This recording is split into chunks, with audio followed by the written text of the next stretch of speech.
So if a baby in the womb already has a heartbeat, aside from extreme circumstances, do you think the law should allow us to kill that baby? So I would say, like, I have a girlfriend right now, and I would say we're not currently financially able to support a baby. Would you consider that extreme circumstances or no? No, by extreme circumstances, we basically mean Like rape, incest, life of the mother, fetal abnormality. So I would personally have to say no, because I personally feel like it'd be unfair to bring a baby into the world if you can't financially support it, if you can't give it a good, like, you know, if you can't give it a good life. Okay. Especially because I know that because I did some research on this for an EPQ about mental health and stuff, where a lot of children who grew up with like unstable parents as a result of unwanted pregnancies committed suicide. Like there's a higher chance of suicide.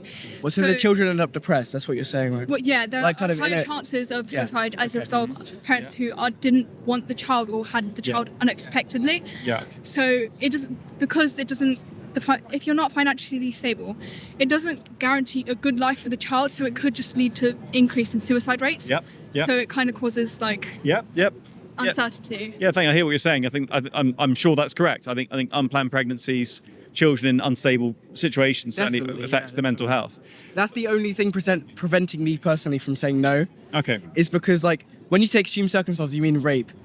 But otherwise, I would say no. But in circumstances like that, where the children would have an unhappy life, because that's not necessarily an extreme circumstance, Yeah. I would say that shouldn't necessarily be acceptable. Yeah. But I think the law currently reflects that, right? What do you know what point it is right now? So the law allows abortions up to 24 weeks for any reason at all. Okay. And then up to heartbeat birth, starts at what, sorry? 3 weeks after fertilization. Okay. And then up to birth, abortions can take place for any kind of abnormality, whether big or small. So it could be Down syndrome, could be cleft palate, spina bifida, anything at all. Okay. Can I say No, it's okay. Yeah, go on. I feel like a lot more women, or at least me personally, would be more inclined to accept like no abortions if the law took extreme cases more seriously. Because, for example, if it took them seriously, Yeah. it means like it's more likely to be dealt and women are more likely to be safe. Whereas because rape and all those situations don't get dealt with as seriously, it has more negative consequences for women, leading to like abortion, making them safe rather than unsafe in a way. Yeah, I hear what you're saying. Yeah, thank you. So let's take a couple of those situations then. To say you've got a toddler who was conceived in an unplanned pregnancy or even something worse. Yes. And as you say, the chances of that toddler growing up to have mental health issues, maybe even suicidal actions, thoughts, whatever. Would it be a humane solution just to have that toddler put down by, say, lethal injection? So you're saying a toddler that's already come out of the womb and it's already grown? Yeah, so 2 years old. I would say that's totally unhumane. That's already a living being. Okay. So what's the difference between that baby then at 2 years old and, watch out. Oh, ambulance coming, yes. Okay, so why then is it okay to kill that same 2-year-old when they're just a bit younger in the womb? I'd say there's a slight difference because despite a heartbeat being developed, there's a lot of different aspects which comes into like forming human, for example, thought processes. Right. Because if a fetus cannot think, they're unaware. So for example, if you have a brain dead human, which the body lives on and like keeps thinking, it doesn't really make sense. But that's why people take people with life support and stuff. Yeah. So it really depends on what a person like sees as a like fully developed human baby and still like a bundle of cells. Sure. Yeah, I hear what you're saying. Yeah. So I mean, level of development, obviously, It's a huge factor, right? Like I know that at a certain point, I've heard that fetuses can develop memories. Yeah. I would say that should more likely be the cutoff point than a heartbeat, right? Because that implies like an actual like a self, like a cognition. Sure. Yeah. So when does that begin? I couldn't tell you. No one could. That's a very good point. That's what I was saying. I was thinking like this debate can never come to a full conclusion because no one knows when life fully begins, right? It's also very subjective because it does depend on when Personal a person beliefs, sees, when a person sees it as like a baby. Like Sure. it's always the two extremes. Either people believe life believes at conception or people believe life begins at birth. There's never any kind of... Sure. Yeah. Well, scientifically, of course, we know that life begins at fertilization. Yeah, surely there's some kind of like activity going on there. Yeah. But I mean, the difference between a monkey and a human is like thinking, right? Would you agree with that? That's one of the differences, yeah. Well, but I was going to say, like, I'd say that's the major difference. Is it's a thinking in the head. So I think that should be the cutoff point when a fetus can memorize and can think. Yeah, I think I understand your point there. And what you're saying is interesting. Is you said it was very subjective. Well, we could approach this subjectively, and people have actually throughout history. People have approached the question of human rights very subjectively. Some people say you only have full human rights if you're male. Some say you only have full human rights if you're white. Some say you only have full human rights according to your skin color, your ethnicity, your religion. And today we're saying, hey, you've got to have a certain level of cognitive ability or be essentially old enough, otherwise you don't get human rights. I don't know. That's kind of convincing, but I mean, I'm speechless. I don't know what to say to that. I can't even think fast enough. Well, that's honest. It's disarming. Another point apart from that, where I feel like I'm not talking for all women, at least myself personally. I feel like, especially in America, I feel like women would be more inclined to have abortion banned, because I know it's banned there, but if they had like a choice, we'd be more inclined if they went about it in a different way. For example, I know Trump banned abortion, so it reduces their choice, but on top of that, I don't know whether he's implemented this yet, but he's thought about paying women about around $5,000 just to reproduce, similarly to how Hitler does it. So it makes them seem more like objects of reproduction rather than human beings in a way, which makes them more inclined to not want to have children. So what I'm hearing is you value the women's choice in the matter more than the actual like... I would like both, but at the same time you don't know what living condition, if they're forced to have children, you can't guarantee their living conditions. So I think if overall was just considered, as also considered like the baby's point of view, if it wasn't like forced upon women as Trump does and makes them like more human, I feel like abortion would be more accepted.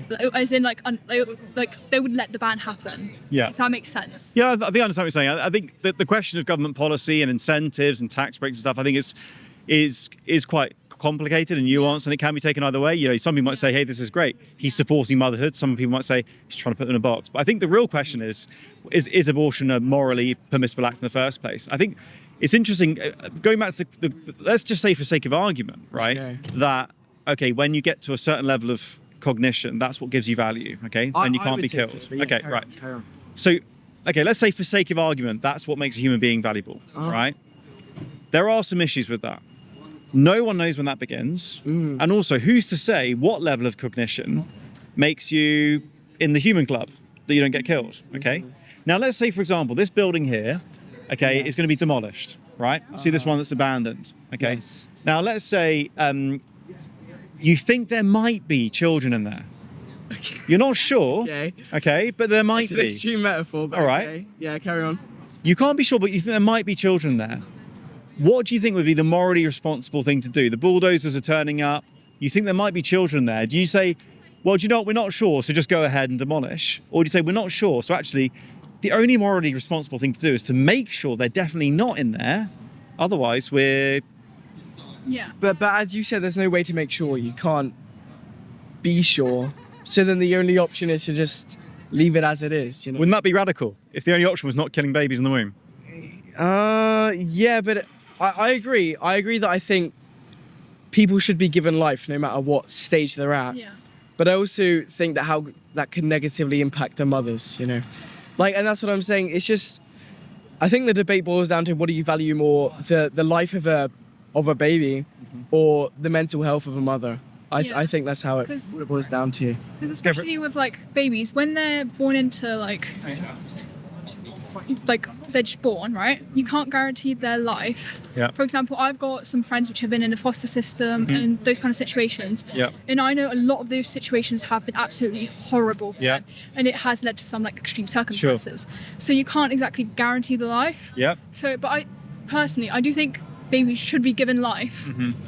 But instead of abortion being allowed, once that baby has life, like society should improve like circumstances for the babies, like improve foster systems, improve life in general, or even support for mothers, because if mothers feel like they're more supported, that guarantees that the baby's life will be more like better for them, better for their well-being, which will lower suicide rates later in life. It will just improve overall. So if those like circumstances after birth are improved, I feel like abortion is more likely to be allowed to be like banned, if that makes sense. Yeah, I completely agree with that. I think in an ideal world, all babies should be allowed to live, but the fact of the matter is we currently live in an ideal world. So circumstances do happen where it's unfair to bring an unexpected pregnancy or a rape victim baby into the world. But I think in an ideal world, we should be allowed to that. And I think before we go on banning abortion, we should work towards that ideal world. That's my personal opinion. Also, it's the issue with the consequences on the mother as a result of the ban of abortion. For example, in America, I know there was a woman who didn't expect to, like, her baby to die, but they considered it an abortion when it wasn't her choice or anything at all. As a result of that, I think that mother died because the doctors wouldn't help her in fear of being punished by the law for helping her lose the child to save the mother. Therefore, the extreme circumstances aren't being considered carefully, as I mentioned before, where that's one of the issues as well.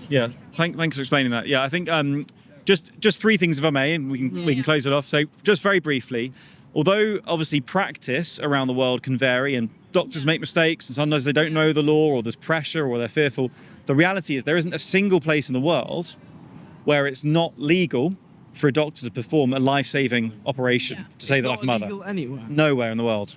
Okay. Nowhere in the world.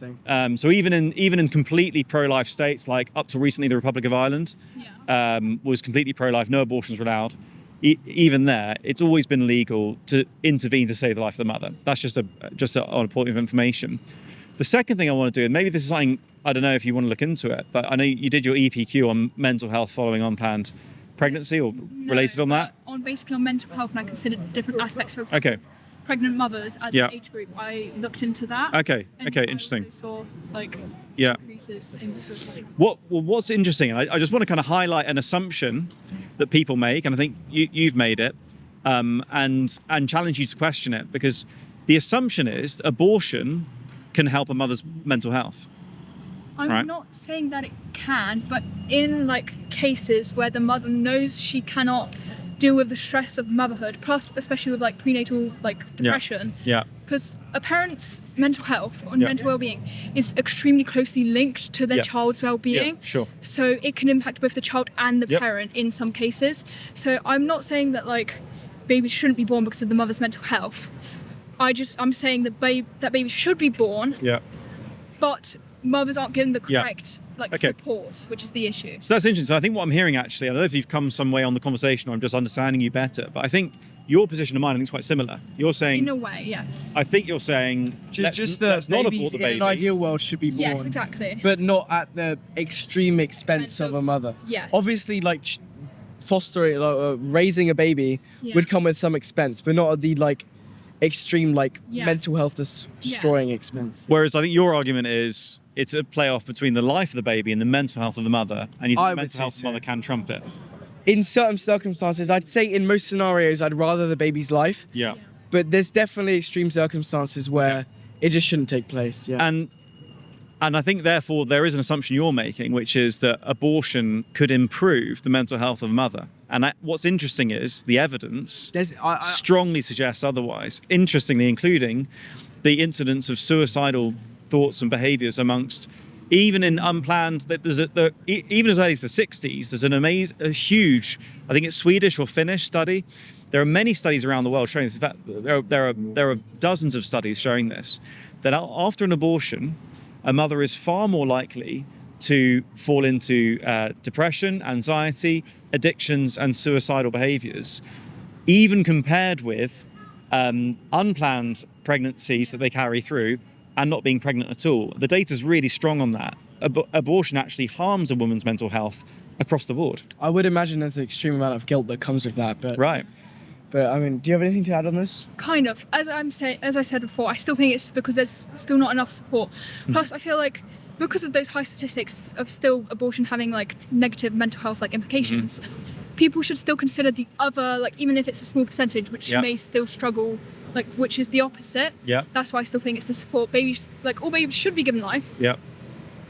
Unless there are certain circumstances. But it's a support that we don't live in an ideal world, which makes this debate more difficult to come to an answer to. Understand that. So final question, if I may. Okay. Right at the beginning, you mentioned, I think, you've got a girlfriend, but you're not in a position to raise a child. Oh yeah, certainly, yeah. If someone's not in a position to raise a child, do you think they should be engaging in the activity that leads to children being created? I mean, Is that morally responsible? morally responsible, no, but I think it is, in a sense, a human desire to want to have sex with other people. I think that, you know, as much as but people don't really consider the threat. I say threat, but people don't really consider the threat of pregnancy. Yeah, the consequences of their actions are jealous upon them. So, I think in a way you're just combating human nature. You know, people are gonna have sex no matter what. Is it okay to kill babies for our desires? Oh, you've angled that question in a really weird way, but I would say no. To add on to that, Okay. because I know, for example, in America, even if it's for desires, they don't want like pregnancy and stuff for women, for example. I know a lot of women in America, like I don't know how many women, but there was like somewhat of a movement where quite a few women stopped having sex with men because they didn't want to have children, Yeah, I saw and they that, yeah. sacrificed their desires. Yeah. Just so they wouldn't have that pregnancy. And Yeah. I know it angered some men for that. So they're not even risking, they're falling into their desires. Yeah. Yeah. So like, Yeah.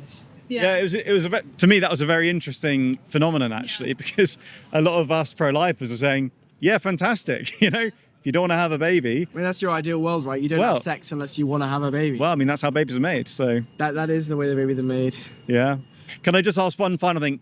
One final during this thing, yeah. conversation, Go ahead. has your mind been challenged at all?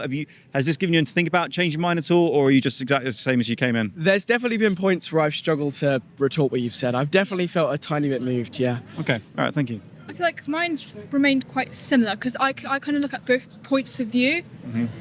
So I still, so it's remained quite similar, I'd say, because it's, Right. yeah. Okay. That makes sense. Well, thanks so much for your time. Appreciate it. Thanks for opening up. Cool, man. Okay. Have a nice day. Thank you.